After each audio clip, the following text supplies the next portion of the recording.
Microsoft അല്ലേ കാർത്തിക്, US-ന്റെ പ്രധാനപ്പെട്ട കമ്പനികൾ മൈക്രോസോഫ്റ്റ് ഉണ്ടാകും, ആപ്പിൾ ഉണ്ടാകും, ഗൂഗിൾ ഉണ്ടാകും തുടങ്ങിയ കമ്പനികൾ ഇറാന്റെ ഭീഷണി അത്തരത്തിലാണ്. നേതാക്കളെ US-ഉം ഇസ്രായേലും ലക്ഷ്യമിട്ട് തുറന്നാൽ ഈ ആപ്പിൾ, ഗൂഗിൾ, മെറ്റ തുടങ്ങിയ US-ന്റെ ടെക് കമ്പനികളെല്ലാം ആക്രമിക്കുമെന്നാണ് ഈ ഇറാൻ റവല്യൂഷണറി ഗാർഡ് കോർപ്സിന്റെ മുന്നറിയിപ്പ്.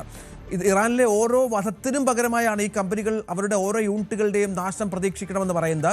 ഈ ഉദ്യോഗസ്ഥരോടും ഇപ്പോൾ രാജ്യം ഈ സ്ഥലങ്ങൾ വിടണമെന്നാണ് ഈ 18 കമ്പനികളുടെ ഉദ്യോഗസ്ഥരോട് പറഞ്ഞിരിക്കുന്നത്. നിങ്ങൾക്ക് ജീവൻ വേണമെങ്കിൽ, ജീവൻ സംരക്ഷിക്കണമെങ്കിൽ തൊഴിലിടങ്ങൾ വിടണം എന്നൊക്കെയാണ് പറയുന്നത്. അത് വളരെ ഗൗരവതരമാണ്. കാരണം ഈ ആക്രമണത്തിലെ തലങ്ങൾ ഇറാൻ മറ്റു മേഖലകളിലേക്കും വ്യാപിപ്പിക്കുകയാണ്. ഇറാൻ്റെ സംശയം, അല്ലെങ്കിൽ ഇറാൻ മനസ്സിലാക്കിയിരിക്കുന്നത്, ഈ നിർമ്മിത ബുദ്ധി ഉപയോഗിച്ചാണ് അമേരിക്ക തങ്ങളുടെ പല ടാർഗറ്റുകളും കണ്ടെത്തുന്നത്.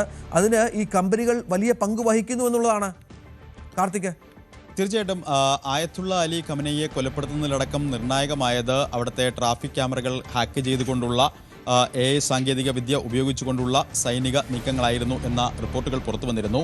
സ്വാഭാവികമായും ആ ഘട്ടം മുതൽ തന്നെ വലിയ തോതിൽ ഉള്ള പ്രതിഷേധങ്ങൾ ഇത്തരത്തിൽ വൻകിട കമ്പനികൾക്കെതിരെ ഇറാന്റെ ഭാഗത്തു നിന്നുള്ള പ്രതികരണങ്ങളിൽ വ്യക്തമായിരുന്നു.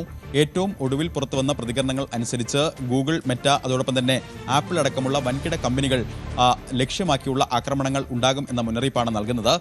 നേരത്തെ പറഞ്ഞതുപോലെ 18 കമ്പനികളുടെ പട്ടിക നിരത്തിക്കൊണ്ട് ഈ മുന്നറിയിപ്പ് നൽകുന്നു. സ്വാഭാവികമായും ഇറാൻ പലതരത്തിലാണ് അവരുടെ പ്രതിരോധ നടപടികൾ സ്വീകരിച്ചത്. അതിലേറ്റവും പ്രധാനം മിഡിൽ ഈസ്റ്റ് കേന്ദ്രീകരിച്ചുകൊണ്ടുള്ള US-ന്റെ സൈനിക കേന്ദ്രങ്ങൾ ആക്രമിച്ചു. അതോടൊപ്പം തന്നെ മിഡിൽ ഈസ്റ്റിലെ ഇത്തരത്തിൽ സൈനിക ബേസുകളിൽ ശക്തമായ ആക്രമണം നടത്തി. സൈപ്രസിലടക്കം ആക്രമണം നടത്തി.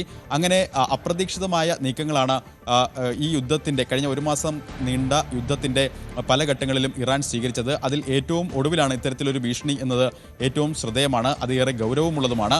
കാരണം ഇത്തരത്തിൽ വൻകിട കമ്പനികൾ ആക്രമിക്കപ്പെട്ടാൽ അത് വലിയ തോതിലുള്ള ഒരു പ്രത്യാഘാതങ്ങൾക്ക് വഴിവെക്കുകയും ചെയ്യും.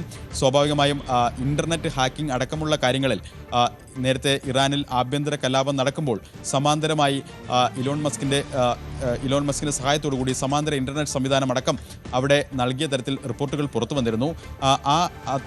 ദീർഘകാലമായി ഈ US-ലെ വൻകിട കമ്പനികൾ ഇത്തരത്തിൽ ഇറാനിലെ ആഭ്യന്തര കലാപം പ്രോത്സാഹിപ്പിക്കുന്നതിനും അതോടൊപ്പം തന്നെ ഈ യുദ്ധത്തിൽ അത്യാധുനിക സാങ്കേതിക വിദ്യ കരസ്ഥമാക്കി അതോടൊപ്പം തന്നെ ഹാക്കിംഗ് അടക്കമുള്ള കാര്യങ്ങളിൽ നടത്തി ഈ യുദ്ധത്തിൽ ഒരു മേൽക്കൈ നേടാൻ ശ്രമിക്കുന്നു എന്ന വിമർശനം ഇറാൻ്റെ ഭാഗത്തു നിന്നുണ്ട്. ആ പശ്ചാത്തലത്തിൽ കൂടെ വേണം ഇതിനെ വായിച്ചെടുക്കാൻ. എന്തായാലും ഗൂഗിൾ, മെറ്റ, ആപ്പിൾ അടക്കമുള്ള വൻകിട IT കമ്പനികൾ ലക്ഷ്യമാക്കിയുള്ള ആക്രമണങ്ങൾ ഉണ്ടാകും എന്നാണ് ഇറാൻ മുന്നറിയിപ്പ് നൽകുന്നത്. അതായത് ഇറാന്റെ നേതാക്കളെ ലക്ഷ്യമാക്കിക്കൊണ്ടുള്ള ടാർഗറ്റഡ് അസാസിനേഷൻസ് ഉണ്ടായാൽ, അതായത് കൃത്യമായ നേതാക്കളെ ലക്ഷ്യമിട്ടുകൊണ്ടുള്ള കൊലപാതകങ്ങൾ ഇനി ഉണ്ടായാൽ ഇക്കാര്യത്തിൽ ഒരു വിട്ടുവീഴ്ച ഉണ്ടാകില്ല എന്ന ശക്തമായ ഭാഷയിലുള്ള മുന്നറിയിപ്പാണ് ഇറാൻ നൽകുന്നത്. തീർച്ചയായും VR കാർത്തിക്കാണ് വിവരങ്ങൾ പങ്കുവെക്കുന്നത്. ഇതിനിടെ കൂടുതൽ വാർത്തകൾക്ക് News 18 Keralam YouTube channel subscribe ചെയ്യുക.